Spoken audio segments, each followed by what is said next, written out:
Before we get into Unit 6, which is just representing data sets, it's statistics in one variable, we are going to go over the 8th grade math lesson that involves two-way tables.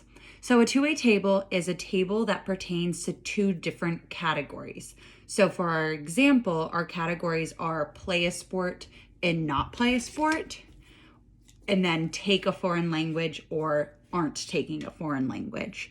So that's our example to learn about what a two-way table is and how we can use it to represent different statistics. So if I'm looking at my classroom and I'm surveying each student, I'm going to ask each student, do you play a sport or do you not play a sport? And I'm going to ask them if they take a foreign language or they're not taking a foreign language. Depending on how they answer the first question, that'll tell me the column. And then the second question tells me which row. So each student can only fall into one of these four categories because you cannot be doing both of these at the same time. You can't play a sport and not play a sport. So each of these four boxes represent one of the locations a student can be placed. So the information we are given to start with is that 14 students play a sport and take a foreign language. So looking at this, I can take that information they gave me in this first bullet and I'm going to say, okay, 14 play a sport and take a foreign language. So play a sport, take a foreign language. That goes right here. 3 do not play a sport, so we're going to be in this column, and do not take a foreign language. So I know of the students surveyed, 3 do not play a sport and don't take a foreign language. 13 students do not take a foreign language. So this one is phrased a little bit differently because now we're thinking about our total. So that's not telling me of the 13 students, it's not telling me anything about whether they play a sport. It's just telling me that of the students surveyed, when you're just thinking about foreign language, 13 students do not take a foreign language. So do not take a foreign language, and its total is 13. And then I know 50 students were surveyed. So whenever you're given the total, you're going to go into that very last box because this is telling me how many students altogether were surveyed and asked these 2 questions. So this is my total. We have not filled in all of our boxes. That's okay because I have enough information to go back and fill in the missing boxes. So I'm going to use a different color just so we can see what we were given in these 4 statements and then what we're solving for. So what I'm going to notice is that each column is going to add up to give me the total column.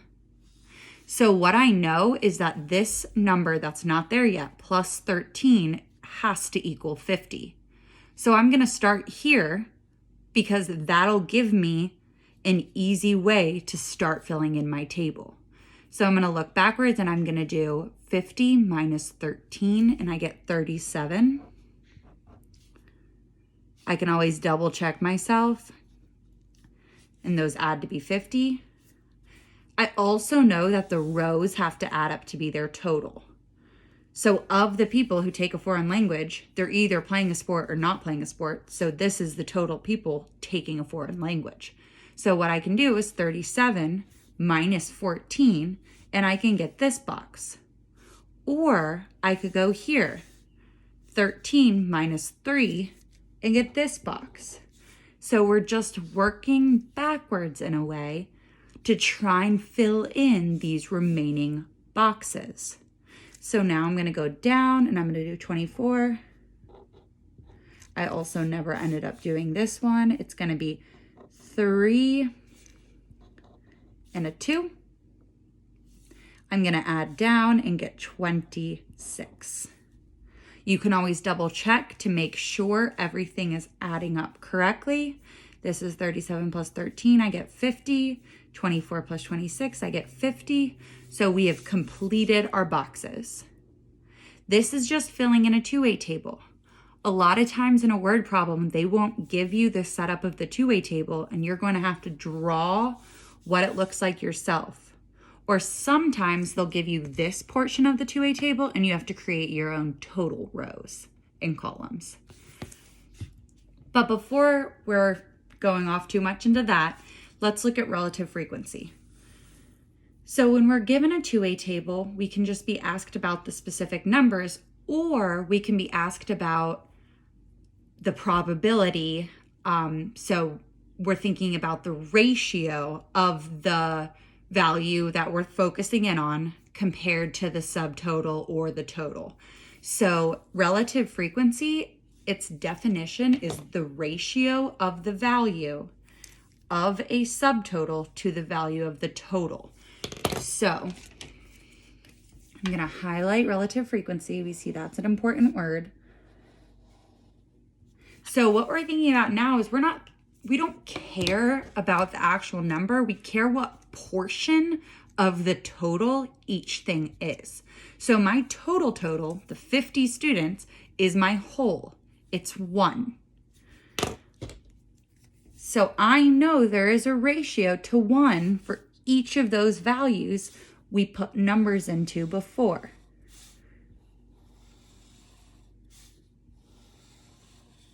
So what we're going to do is just do some division, because that's how ratios work. I know ratios are not our favorite, but luckily this isn't too bad.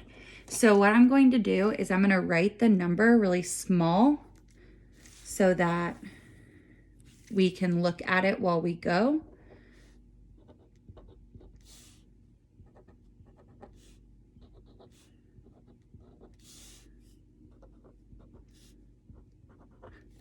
And what I'm going to do for each of these, each subtotal, I'm going to divide by the total. And we know our total is 50. So each of these is just a fraction with a denominator of 50. And if I type this into my calculator, I'll really easily get the relative frequency. So that one's already been done. We know the relative frequency of the total is just 1, because 50 divided by 50 is 1. So I'm going to scoot this over a little bit, and we'll do 14 divided by 50. And we'll do 23 divided by 50. I'm just doing that whole top row to save a little bit of time. And I can start plugging in these relative frequencies.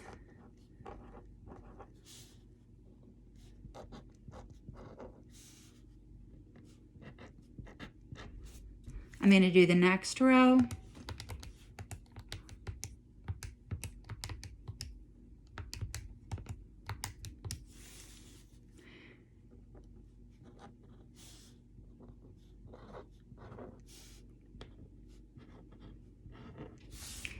And then the last row. So we'll do 24 divided by 50, 26 divided by 50, and I get 0.48 and 0.52. What I like to do is, if it's just one place value to the right of the decimal point, I like to add a 0 just so that it's an easy check.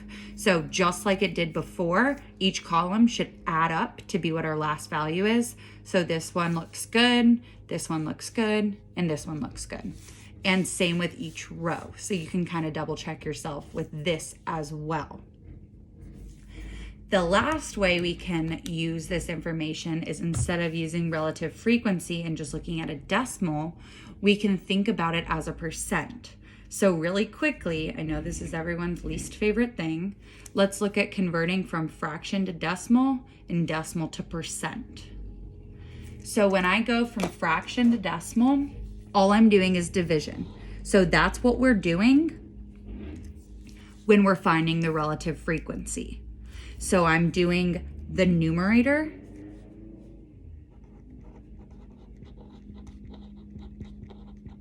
divided by the denominator. So the numerator divided by the denominator. And then when we're going from a decimal to percent, we're just gonna multiply by 100%. And then it's the opposite when we're going this way. So if we're going from percent to decimal, we're just dividing by 100%. And if we're going from a decimal to a fraction, what we're going to do is we are going to make our decimal as a part over a whole. So we're gonna turn it into a fraction by doing part over whole. So what this looks like, if we're thinking about an example, this is just a little side lesson. Let's look at the take a foreign language and play a sport. So I know 14 of the 50 students play a sport and take a foreign language. I know that as a decimal, as my relative frequency, that's 0.28. And then as a percent, it's 28%. If I want to go backwards, I would just divide by 100%, and I know that 28, just to look at it in a calculator, divided by 100 will get me back to my decimal. And then if I want to go back to a fraction, what I can do is move my decimal point, and however much I move the decimal, my denominator becomes that value. So I moved it 2 place values, which means we're doing 10 times 10. So this becomes 28 over 10 times 10, which is 100. And if you type that into your calculator, if you're not able to reduce it on your own, it can give it to us as a decimal, and I can just turn it into a fraction. So they gave it to us as 7 over 25, which we know there's a total of 50, so I can just multiply the numerator and denominator by 2 and get 14 over 50. Sorry, a little side lesson on fraction and decimal and percent. I know that's not our favorite, but I just want us to see it laid out because it's not as challenging as it can feel sometimes. And that is it for 2A tables.